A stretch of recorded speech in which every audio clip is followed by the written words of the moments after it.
warahmatullahi wabarakatuh.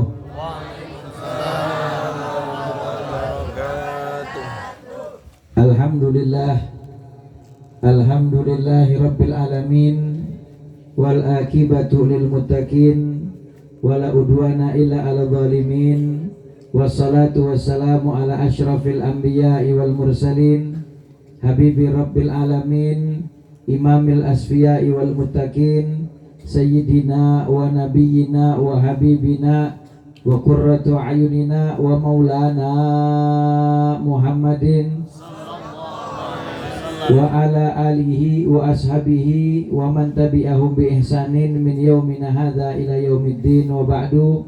Rabbi israh li sadri wa yassir li amri wa hlul 'uqdatam min lisani yafqahu qawli wa qul rabbi zidna ilman warzuqna fahman. Subhanaka la ilma lana illa ma 'allamtana innaka antal alimul hakim. Ya Fattah ya Alim, ya Fattah ya Alim, ya Fattah ya Alim, iftah alaina futuhal arifin wa faqihna fid din wa alimna ta'wil wa dina ila sawa'i sabil, walhamdulillahi rabbil alamin. Hadratul muhtaramin wal muhtaramat, segenap jamaah kaum muslimin wal muslimat, jamaah istighasah dan juga muhasabah, yang insya Allah kita semua senantiasa dirahmati dan diampuni segala dosa kita oleh Allah Subhanahu wa Ta'ala.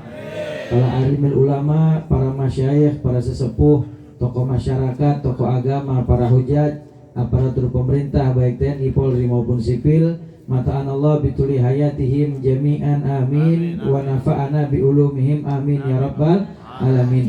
Terkhusus yang sama kita hormati dan kita muliakan segenap warga Kampung Garogo-Legok, Desa Cibulakan, Cugenang, Cianjur, yang insya Allah semuanya Allah Subhanahu wa Ta'ala sehatkan badan kita, Allah Subhanahu wa Ta'ala panjangkan umur kita, Allah Subhanahu wa Ta'ala gembirakan hati kita, Allah Subhanahu wa Ta'ala hilangkan kesedihan di dalam diri kita, Allah Subhanahu wa Ta'ala gabulkan hajat kita dunia akhirat, amin ya rabbal alamin.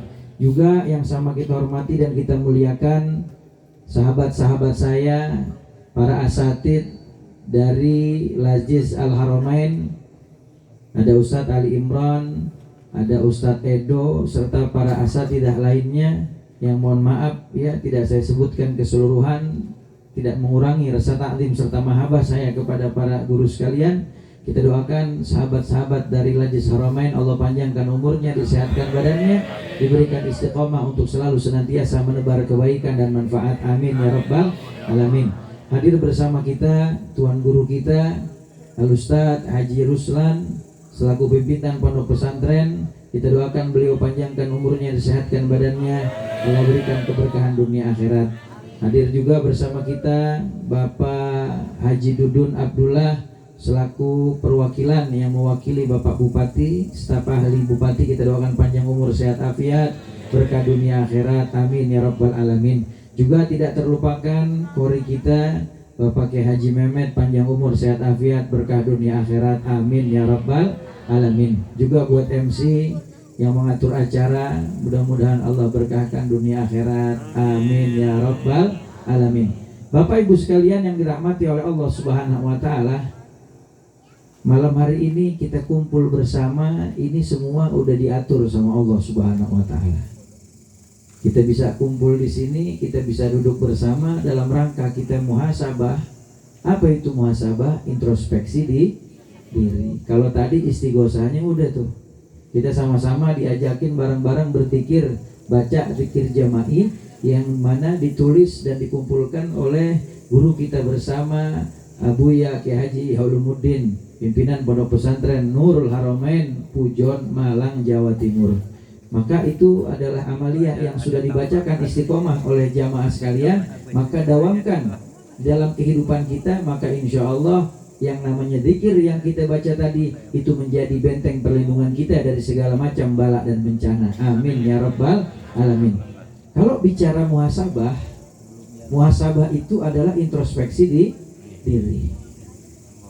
Bagaimana malam hari ini kita sama-sama mengintrospeksi diri kita masing-masing. Apakah kita sudah betul-betul menjadi hamba Allah Subhanahu wa Ta'ala yang menjalankan perintahnya, menjauhi larangannya? Lalu apa sebabnya Allah Subhanahu wa taala turunkan bala kepada kita?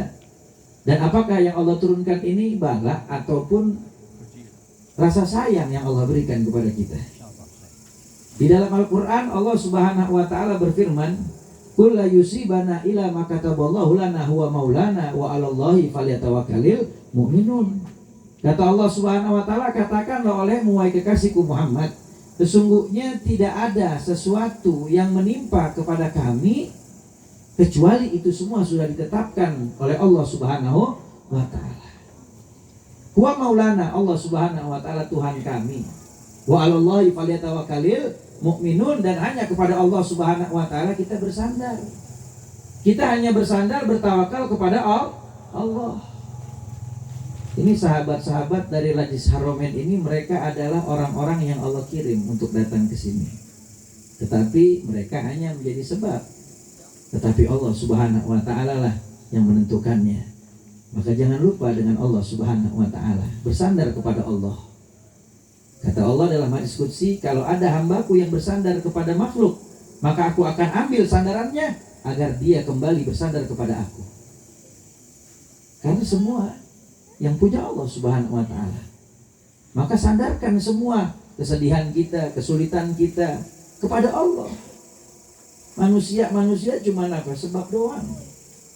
Maka di malam muhasabah ini, di malam kita introspeksi diri, mari sama-sama kita merenungi diri kita masing-masing.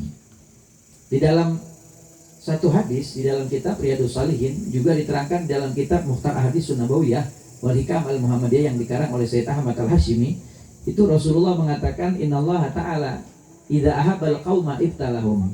Sesungguhnya Allah Subhanahu wa taala ketika cinta kepada satu kaum, maka Allah berikan kepada mereka ujian. Ujian itu macam-macam. Ada yang kelaparan, tidak memiliki pakaian, ditinggal oleh orang yang disayang, orang tuanya, istrinya, suaminya, anaknya. Lalu kemudian ada yang tertimpa bencana, musibah seperti gempa. Lalu kemudian banjir bandang, ya, atau mungkin kebakaran. Macam-macam ujian itu. Ada ujian-ujian yang mungkin di sebagian wilayah tidak diberikan oleh Allah Subhanahu wa taala, tapi mereka dikasih ujian yang berat juga, punya anak durhaka sama orang tua. Itu ujian, semua ujian, ujiannya macam-macam. Makanya ketika Allah Subhanahu wa taala cinta kepada satu kaum, Allah akan berikan kepada mereka ujian. Nah, yang tahu apakah ujian yang sedang kita hadapi ini adalah bala dari Allah Subhanahu wa taala sebagai ujian, ataukah sebagai didikan, ataukah sebagai adab, itu yang tahu diri kita masing-masing. Bu, Pak, masih hidup? Alhamdulillah. Tuh masih hidup aja nikmat dari Allah. Betul apa betul? Iya. Allah belum takdirin kita pulang bareng sama yang lain. Allah masih takdirin kita hidup. Itu aja udah mesti disyukurin. Alhamdulillah. Di dalam kitab Tanbihul Ghafilin yang dikarang oleh Syekh Abdullah bin Syekh Abdul Mubin, itu dijelaskan bahwasanya al-bala tanqasimu ila salasati aqsam. Bala yang Allah berikan kepada hambanya itu terbagi tiga. Tiga. Anu kahijina naon cenah? Bala ta'dib. Anu kadua bala takrib, anu katiluna bala ta'zib. Campur boleh? Hah? Boleh bisa. Pak, yang pertama Pak, bala takdib yang pertama. Bala ta'dib. Apa itu bala ta'dib? Bala ta'dib itu adalah ujian yang Allah berikan kepada hamba Allah, yang dia beribadah kepada Allah, dia mengerjakan apa yang Allah perintahkan, tapi terkadang sering dia lalaikan. Dia sholat, tapi keseringan sholatnya ditunda-tunda. Dia sholat, tapi seringkali dia tinggalkan sholatnya. Di zaman sekarang kan banyak orang yang berpikir perbuatan dosa besar itu hanya membunuh, berzina, mengambil hak orang, minum khamar. Tanpa mereka sadari ada dosa juga yang termasuk dosa besar yang dianggap remeh oleh umat di akhir zaman. Apa? Meninggalkan sholat. meninggalkan sholat. Maka kita muhasabah diri, kita introspeksi diri kita. Baginda Rasul Nabi Muhammad SAW mengajarkan kepada kita bahwasanya sholatul jamaah tafdulu ala sholatil fadhi bisa bawa isin darajah. Sholat berjamaah itu punya keutamaan dengan sholat sendiri 27 derajat. Tapi banyak di antara kita yang milih sholat sendiri. Lihat tuh. Di dalam kitab Tanbihul Ghafilin dikatakan bala yang pertama adalah bala ta'dib. Bala yang Allah kasih kepada hambanya, ini adalah hamba yang dia beribadah tapi terkadang suka melalaikan ibadahnya. Jadi kalau orang Jakarta bilang, orang Jakarta sholatnya belang bentong. Sholatnya belang bentong. Ntar sholat, ntar kagak, ntar sholat, ntar kagak. Namun cek orang Sunda teh naon punya? Sarwa kene. Belang betongnya. Enggak pakai N ya, belang betong. Ya, namun cek orang Sunda teh belang betong. Nah, gitu. Orang yang diberikan bala ta'dib, maka Allah Subhanahu wa taala ingin mendidik mereka agar mereka semakin istiqomah di dalam menjalankan perintah Allah. Makanya dikasih bala. Apapun balanya. Kan tadi dikatakan, saya sampaikan di awal tuh bala macam-macam modelnya. Ya. Jangan dikirain bala tuh cuman gempa, bala tuh cuman banjir, bala tuh cuman angin puting beliung. Padahal kata ulama dikatakan ketika seorang hamba Allah Subhanahu wa taala dia itu dipalingkan dari ibadah dan kebaikan, lalu disibukkan sama Allah hamba tersebut di dalam hal yang tidak ada manfaatnya, maka itu juga bala dari Allah Subhanahu wa taala. Banyak di antara kita yang suka membuang-buang waktu buat hal yang kagak ada gunanya. Betul gak? Dari mulai melek sampai merem yang dimainin HP doang. Betul? Kapan terakhir baca Al-Quran? Bulan Ramadan. Itu juga 3 hari pertama. Itu juga karena kebagian jatuh tadarus dari Pak Ustadz. Maka yuk kita muhasabah. Allah Subhanahu wa taala berikan bala yang pertama namanya bala ta'dib untuk mendidik. Dikasih ujian, dikasih musibah sama Allah Subhanahu wa taala biar semakin dekat sama Allah. Yang kedua, ada yang namanya bala takrib. Apa itu bala takrib? Bala yang Allah berikan kepada hambanya yang ahli ibadah. Sholat 5 waktunya berjamaah, sunnahnya dia hidupkan, betul-betul menjalankan perintah Allah, menjauhi larangannya. Siapa mereka? Para aulia, para wali Allah. Al-Imam Syekh Abu Bakar bin Salim, beliau salah seorang wali di zamannya. Beliau pemimpin para wali. Itu beliau di dalam manaqibnya dikatakan bahwasanya 40 tahun sholat subuh dengan wudu isya. 40 tahun sholat subuh dengan wudu isya. Malamnya tidak tidur, malamnya disibukkan dan menghidupkan malam dengan ibadah, mendekatkan diri kepada Allah sampai datang waktu subuh, lalu kemudian mengerjakan sholat subuh berjamaah. Pan sarua jika orang dia. Bener tak? Lamun Al-Imam Syekh Abu Bakar bin Salim teh sholat subuh wudu isya, malam nate tahajud ibadah, lamun orang dia pan sarua. Nya. Sholat isya nate jeung wudu subuh. Begitunya. Engke wae lah sareng tahajud. Tahajud nante isya nante subuh jam 8. Eta mah lain subuh. Lamun cek urang Jakarta mah eta mah salat murtad. Nyaho teh? Jemur pantat. Pokoknya gitu ari jam sakitu mah matahari teh sedang mencorot-mencorot.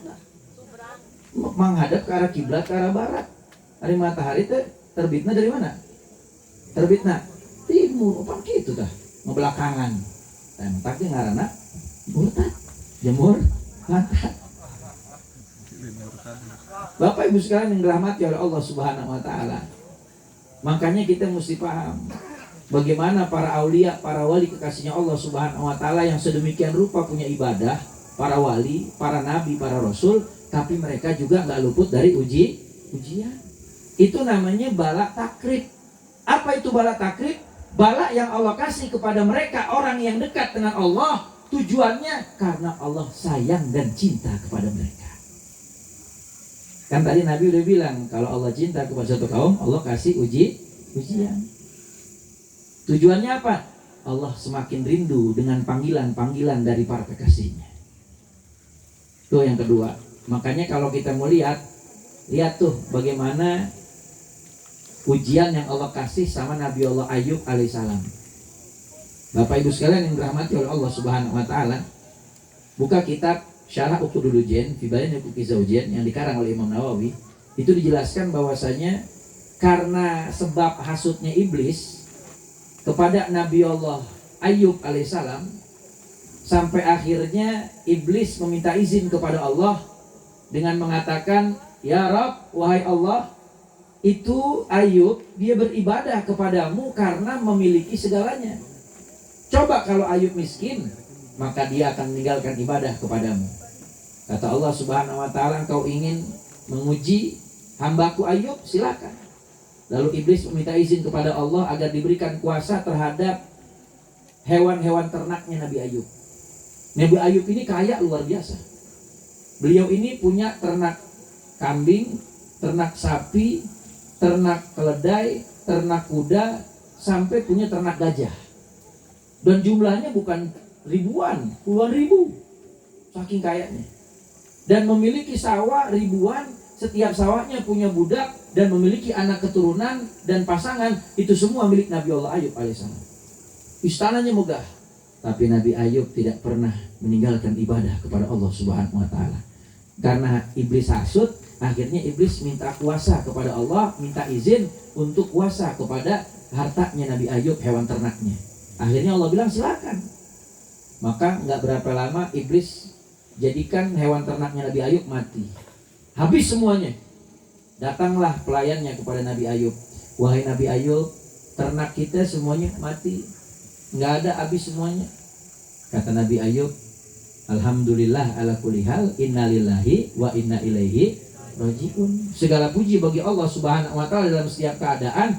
Sesungguhnya kita milik Allah, kembali kepada Allah. Iblis makin kesal, Pak. Namun cik urang Sunda teh kumaha ieu? Sugan teh dibere musibah teh jadi jauh dari Allah, tapi kalau kang deketan, makin cinta, makin ibadah, makin ngedek nih iblis. Akhirnya minta izin sama Allah Subhanahu wa taala agar dikuasakan kepada keluarganya Nabi Ayub. Allah izinin. Akhirnya pada saat Nabi Allah Ayub alaihissalam sedang beribadah, mengasingkan diri, dijadikan sama iblis itu istananya hancur. Hancur istananya, rubuh semuanya. Orang-orang yang dia cintai, anak-anaknya, istrinya meninggal dunia semua. Tinggal sisa satu orang istri yang mendampingi Nabi Ayub. Ketika itu datanglah memberikan kabar bahwasanya semuanya meninggal, semuanya tertimpa reruntuhan. Nabi Ayub bilang, "Alhamdulillah, innalillahi wa inna ilaihi rajiun." Semua milik Allah, kembali kepada Allah. Makin kesal iblis. Akhirnya datang lagi kepada Allah, minta izin untuk dikuasakan kepada dirinya Nabi Allah Ayub alaihissalam. Padahal ya, para nabi itu maksum, dijaga oleh Allah Subhanahu wa taala. Tapi Allah kasih izin kepada iblis, silakan kalau engkau masih penasaran sama kekasihku Ayub, silakan. Ketika Nabi Ayub lagi sujud, iblis menghembuskan tiupan yang masuk melalui hidungnya Nabi Allah Ayub alaihissalam.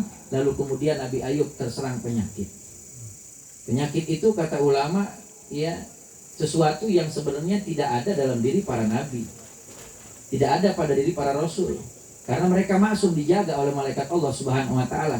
Tapi semata-mata itu karena Allah ingin memberi pelajaran kepada kita umatnya di dalam hadis tersebut yang disampaikan oleh Rasulullah, agar kita paham bagaimana ujian yang Allah berikan kepada orang-orang terdahulu dari nabi-nabi sebelum baginda Rasul Nabi Muhammad yang begitu dahsyat untuk menjadi penyemangat buat kita.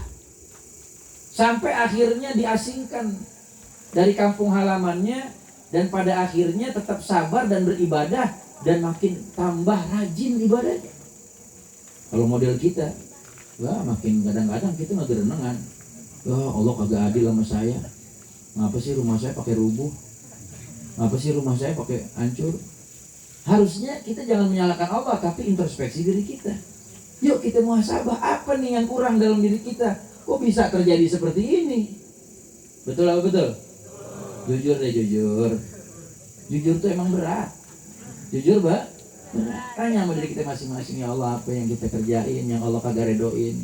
Apa yang kita bawa ke rumah kita yang di situ Nabi Muhammad nggak ridho dengan perbuatan itu? Yuk kita perbaiki. Makanya kita ambil dari ceritanya Nabi Allah Ayub alaihissalam yang pada akhirnya Allah Subhanahu wa taala berikan kesembuhan, Allah jadikan hartanya kembali berlipat ganda dari sebelumnya. Lihat dari kisah ini bagaimana para kekasih Allah Subhanahu wa taala diberikan ujian oleh Allah Subhanahu wa taala. Dan jangan kalian pikir guru kita Tuan Haji Ruslan ini kayaknya hidupnya senang aja, kayak nggak punya masalah. Jangan salah. Mungkin beliau punya ribuan masalah yang beliau hadapi, lebih banyak dari kita. Tetapi karena beliau mengamalkan apa yang Nabi ajarkan, kata Sayyidatuna Aisyah, karena Rasulullah SAW aktsarun nasi hamman wa ahsanahum tabasuman. Kata Sayyidah Aisyah, Rasulullah itu adalah orang yang paling banyak masalahnya. Karena bukan cuma ngurusin keluarganya saja, tapi ngurusin keluarga-keluarga para sahabat dan ngurusin juga umat muslimin wal muslimat. Tapi kata Sayyidah Aisyah, walaupun begitu banyak urusan yang Rasulullah hadapi, kesulitan yang Rasulullah dapatkan, tapi Rasulullah adalah orang yang paling indah senyumannya ketika berjumpa dengan siapapun. Shallu ala Nabi Muhammad. Shallu ala Rasulillah. Lihat, banyak masalahnya, tapi Rasulullah senyum terus ketemu siapa aja. Ini Ustaz Ruslan begitu, ya. Senyum aja ketemu orang, ngamalin sunnahnya Nabi. Padahal mungkin pusing juga. Kebanyakan sarimi ya. Begitu. Maknanya apa? Maknanya kita lihat diri kita. Ini bala takrib ya. Kita hubungannya bagaimana sama Allah? Kalau hubungan kita kurang, sholatnya belang betong, berarti mungkin ini bala takdib nih.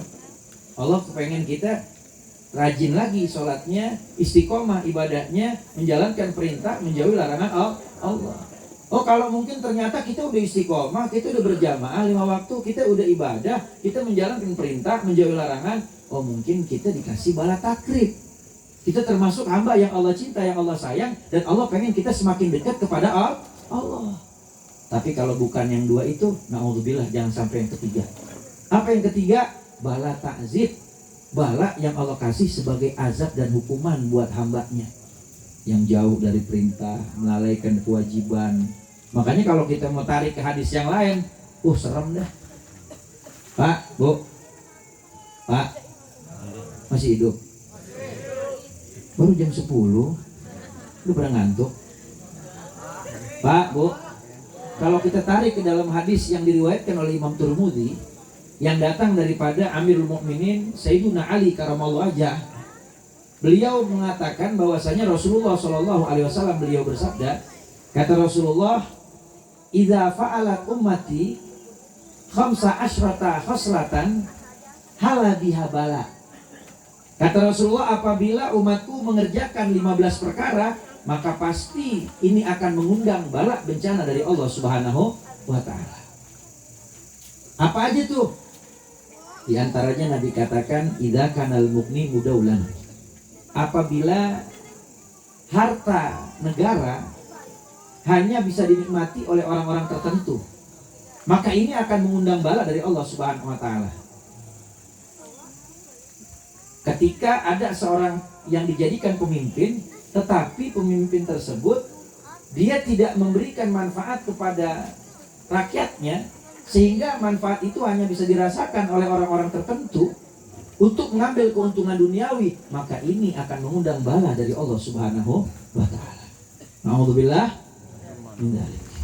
Yang kedua, kata Rasulullah, wal amanatu mugniman.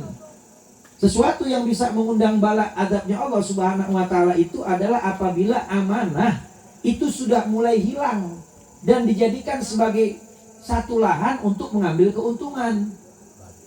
Ada orang amanat, tolong dong nih kasihin ke sono dong buat korban yang model tadi Ustadz bilang, ya, bakal ke pondok dikantongin sendiri, bakal ke korban gempa dipotong pajak. Iya, itu yang model begitu malah mengundang azab dan balanya Allah. Idza kana amanatu mugniman. Kalau seandainya amanah itu dijadikan sebagai lahan untuk mengambil keuntungan. Padahal amanah harus sampaikan kepada orang yang berhak untuk menerimanya.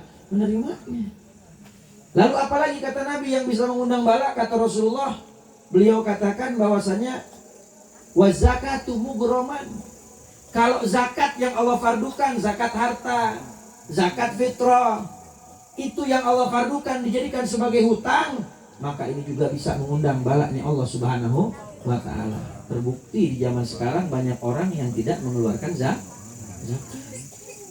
Harusnya mengeluarkan zakat, tapi dia tahan, dia tunda, bahkan tidak dia keluarkan, sehingga pada akhirnya akhadhahumullahu baghtatan.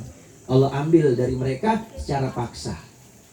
Kata ulama di dalam hadis tersebut dikatakan, bagaimana tuh cara Allah mengambil paksa? Bisa jadi harta yang gak dikeluarin zakat, Allah ambil secara paksa dengan cara kebakaran rumahnya, kebanjiran habis hartanya, kemalingan orang, lalu kemudian gempa hancur rumahnya. Maka tanya diri kita, gimana zakatnya udah kita keluarin belum? Tanya sama diri kita. Jangan cuma bisa nyalain Allah. Tapi tanya sama diri kita, muhasabah. Kalau zakat itu yang Allah fardukan, kita jadikan sebagai hutang, udah ntar aja deh. Maka Allah ambil secara paksa dengan cara-cara yang Allah kehendaki. Na'udzubillah min dzalik. Apalagi kata Nabi yang bisa mengundang bala? Wa ata'a rajul zaujatahu. Nih di zaman sekarang yang mengundang bala itu adalah ketika suami-suami tunduk sama istri. Loba tadi dia mau gitu. Tuh kang sound system dia kasih serian wae. Loba teh nu gitu. Tanu gancang tanu teriakna nu gagah tah eta jigana kitu tah. Sing tariknya. Masya Allah. Tak suami takut istri. Tuh kalau udah ada yang model begitu tuh bisa mengundang bala. Kenapa? Karena seorang istri dia harus adab dan akhlak bakti sama suaminya. Bukan malah dia galak sama suami. Hati-hati bu. Bu, nggak boleh ya bu. Di dalam kitab Syarah Uqudul Ujan Tibayan Uqudul Zaujain karangan Imam Nawawi, itu Rasulullah Shallallahu Alaihi Wasallam sampaikan satu hadis. Kata Rasulullah, arbaun minan nisa fil jannah wa arbaun minan nisa finnar. Ada beberapa golongan perempuan di neraka dan beberapa golongan perempuan di sorga. Salah satunya yang di neraka itu adalah imro'atun badiyatul lisan fahishatul kalam, perempuan yang mulutnya lemes, ngomongnya kagak bagus ketika berhadapan dengan suami. Na'udzubillah, sama suami mulutnya songong. Ya. Di mana? Geningan karak balik. Jadi suami mah serba salah. Pulang kecepatan dicurigain. Lu kemana jam segitu pulang? Males banget tuh jadi orang. Sono pergi cari nafkah. Pulang kelamaan dicurigain. Pulang kecepatan dibilang males, pulang kelamaan dicurigain. Lu pulang jam segini kemana aja? Mampir dulu ya ke rumah janda. Pak, kalau udah ada yang model begitu tuh bisa mengundang balanya Allah. Wa atau ar-rajul zaujatahu, seorang suami tunduk patuh ame istri. Lah kebalik. Yang ada bini kudu tunduk patuh ame suami, ini kebalikannya. Saya pernah mau ngisi ceramah di acara Maulid ibu-ibu di daerah Jakarta. Panitianya nyamperin saya ngomong begini, Ustadz, saya mau pesen. Kenapa Pak? Tolong sampein sama ibu-ibu katanya. Biar pada nurut, biar pada bakti sama suami. Emang kenapa Pak? Seminggu ngaji 21 kali pengajian, tapi sama suami ngelawan mulu. Orang sono Jakarta. Orang sini mah enggak, Cibulakan enggak. Orang di mana? Ngan ku abdi tarosan ka ditu kawan Jakarta cenah tetanggana pindahan ti dieu. Sarua kene. Ya Allah. Jangan. Istri mesti taat ame suami. Suami juga Pak mesti sayang ame anak ame istri. Jangan jadi suami yang di zaman sekarang ini ya ama anak istri sendiri pelit, ama anak bini orang baik. Tanu mana tadi jalan mana? Sok ngacu. Nauzubillah min dzalik. Tuh, ya. Hati-hati tuh. Jangan ya, jangan menyalahi kodrat. Hah? Oh, sembarangan aja lu. Apalagi yang bisa mengundang bala? Di antara yang mengundang bala wa aqa ummahu. Ini tanpa kita sadari, mungkin banyak di antara kita yang berpikir, perasaan saya kagak mabok, saya kagak berzina, saya nggak berjudi, saya nggak membunuh. Kenapa kok datang bala? Bisa jadi dari dosa yang Nabi sebutin ini. Wa aqa ummahu. Apa? Gara-gara durhaka sama ibu. Durhaka sama ibu. Ame emak ngelawan dulu. Giliran hari ibu nulis status di WhatsApp, selamat hari ibu, sungguh cintamu untuk selamanya. Wow, nulis status ya, selamat hari ibu, pahlawan tanpa tanda jasa. Emaknya nyuruh ke warung beli bawang, embung, sangek. Bener itu saya ngomong, bener ya. Takut salah ngomong saya. Pak, banyak gak yang begitu? Banyak gak Bu yang begitu Bu? Na'udzubillah. Enggak, sok ngelawan wae kakolot. Hah? Naon teh ta? Oh nipu kolot. Sok aya wae si bapak. Masya Allah. Dapat ilmu tak dapat ilmu? Bisa dibawa ke Jakarta. Niko. Nipu kok kolot. Bisa jadi dengan sebab durhaka sama ibu, bisa jadi itu mengundang bala azabnya Allah. Makanya anak tuh kalau dia mau sukses mesti bakti sama orang tua. Percuma dia nggak bakal bisa dapat kesuksesan kalau kagak bakti sama ibunya. Jannatuka wa naruka fidarika. Kata Rasulullah, sorga dan nerakamu itu ada di rumahmu. Siapa? Bapak ibu kita. Bakti sama mereka, sayangi mereka. Apalagi penyebabnya yang mengundang bala? Kata Nabi, wajafa abahu. Yang mengundang bala itu adalah anak yang suka ngelawan, membangkang sama bapaknya. Ngelawan mulu, dikasih tahu sama orang tua. Tiap zaman tuh beda-beda. Tiap zaman beda-beda Pak. Bu, tiap zaman beda-beda. Kalau dulu bapaknya nanya pulang main, udah sholat belum lu? Udah Pak. Mau kemana lagi sekarang? Anaknya jawab, ye bapak kepo. Kepo, bapaknya dikepo-kepoin. Ya. Sekarang berubah lagi. Bapaknya nanya udah sholat atau belum? Dijawab sama anaknya, kamu nenye. Kamu nenye? Gitu. Bapak nenye bapak. Bertenye-tenye. Ya Allah. Tuh. Itu kan namanya kurang ajar.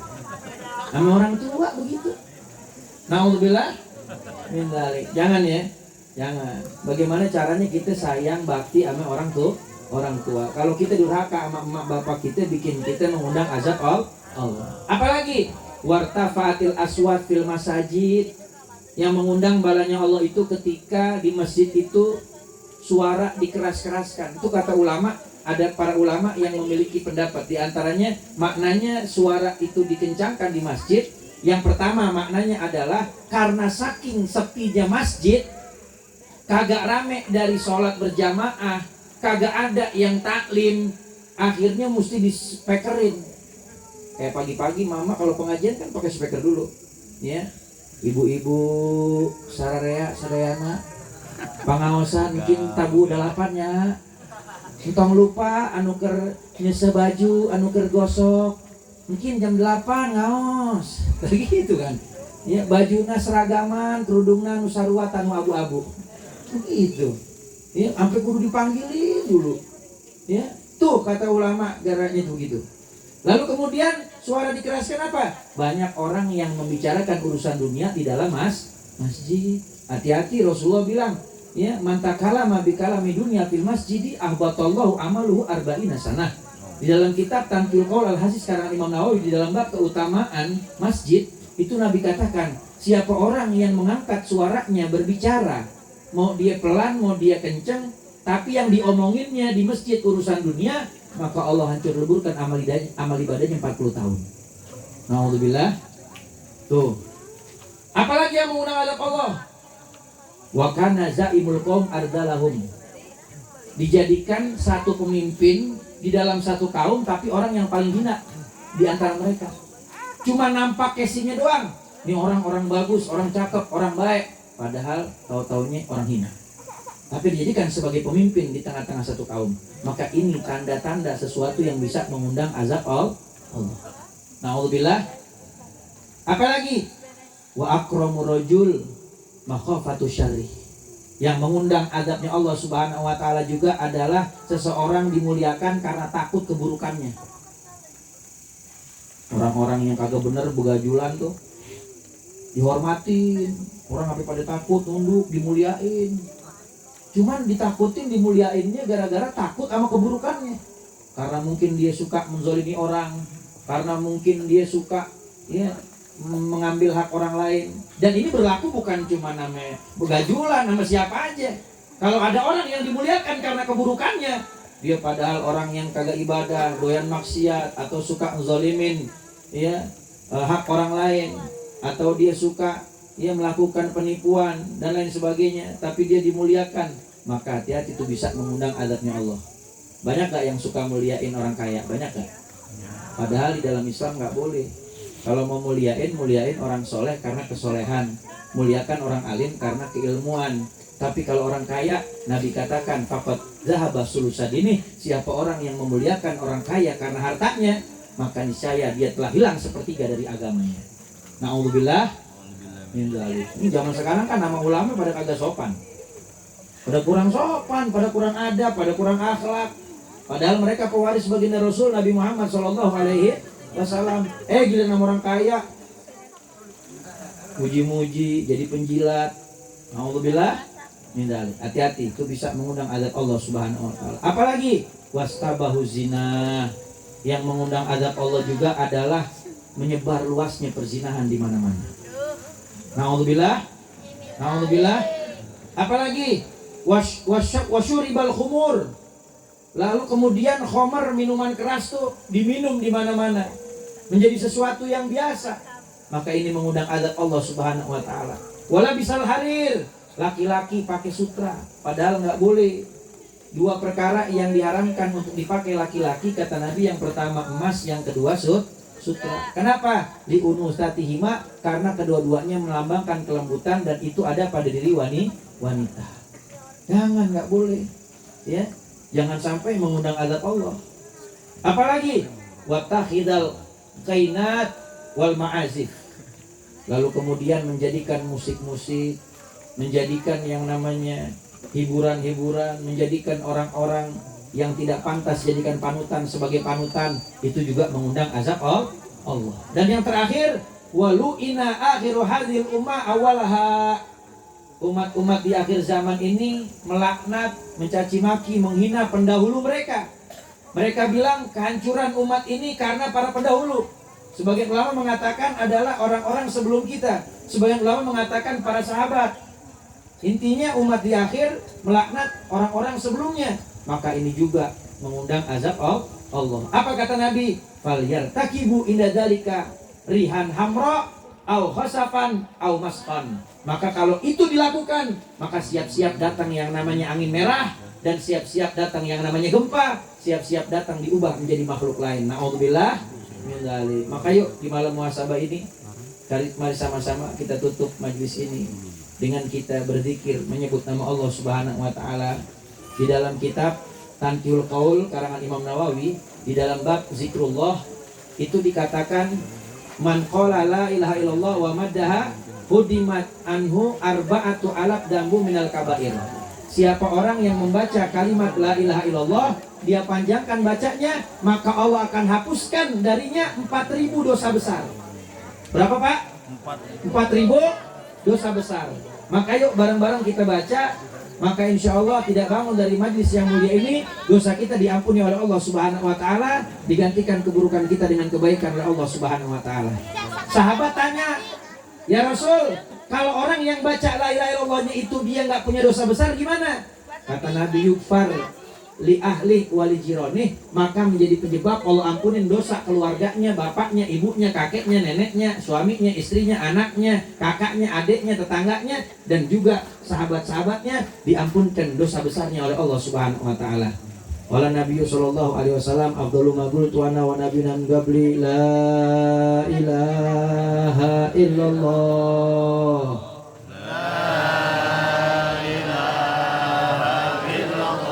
La ilaha illallah. Muhammadur Rasulullah. Aminkan. Sallallahu alaihi wasallam kalimatun hakin alaihana ya wa alaihana mutu wa alaihana batu wa biya insyaallah ta'ala min aminin birahmatika arhamar rahimin. Allahumma ja'al hadha jam'ana jam'an marhuma tafarruqan ma'suma wa la tuwallina fina wa la minna ma'nan syaqil marhuma birahmatika arhamar rahimin. Allahumma arfa'na al-bala wal waba wal ghala wal fahsya wal jawra wa zulma wa zalazila wal amrat wal asqam wal wahan wal huzn wad dain ma dhahar ma batan innaka ala kulli syai'in qadir. Allahumma arham umat sayyidina Muhammad, Allahumma ighfir umat sayyidina Muhammad, Allahumma ijbur umat sayyidina Muhammad, Allahumma astur umat sayyidina Muhammad, Allahumma shfi umat sayyidina Muhammad, Allahumma ansur umat sayyidina Muhammad, Allahumma farij umat sayyidina Muhammad, farij ana wal muslimin bi rahmatika ya arhamar rahimin. Allahumma alif baina qulubina, Allahumma alif baina qulubina, Allahumma alif baina qulubina wa aslih dhata bainina wahdina subul salam wa najina min adh-dhulumati ilan nur wa janibna al-fawahisha ma dhahara wa batan innaka ala kulli syai'in qadir wa tub alaina innaka antat tawwabur rahim. Sallallahu alaihi sayyidina Muhammadin nabil ummi wa alihi wasallam. Alhamdulillahirabbil alamin. Kurang lebihnya saya mohon maaf. Insyaallah manfaat di dunia wal akhirah. Jangan lupa saksikan terus Islam itu indah setiap hari Senin sampai Ahad di Trans TV. Ntar kalau ada TV-nya, karena belum ada. Saya di situ bareng Ustaz Maulana, ya, Islam itu indah Trans TV, dan juga di Damai Indonesiaku TV One. Ya, doain mudah-mudahan ya dakwah di mana aja, di majelis, di pondok pesantren. Doakan juga saya ada pondok pesantren di Sukabumi. Ya, mudah-mudahan semua diberikan keberkahan dan istiqomah oleh Allah Subhanahu wa taala. Walafu minkum, doakan kawan-kawan kita Rajis Haromen. Ini sebenarnya nggak perlu ngundang saya ke sini, udah cukup karena mereka semua guru-guru, ustadz-ustadz semua. Kebetulan ya mereka ini punya guru dan kami punya guru, sama-sama mengambil sanad kepada Abuya Al-Imam Almarhum Sayyid Muhammad bin Ali bin Abbas Al-Maliki Makkah. Ya, bahkan udah kayak anak kamu orang tua, ya. Abi Hias sama Buya Hasan, Masya Allah. Mudah-mudahan kita kebagian berkahnya, kita doain kawan-kawan ya yang menjadi relawan, Allah panjangin umurnya, disehatin badannya, diberikan istiqomah di dalam kebaikan, dan kita semua Allah Subhanahu wa taala angkat semua kesulitan kita. Allah Subhanahu wa taala berikan ganti yang lebih baik. Allah Subhanahu wa taala kabulkan hajat kita. Amin ya rabbal alamin. Wa minkum. Assalamualaikum warahmatullahi wabarakatuh. Alhamdulillahirabbil alamin. Acara inti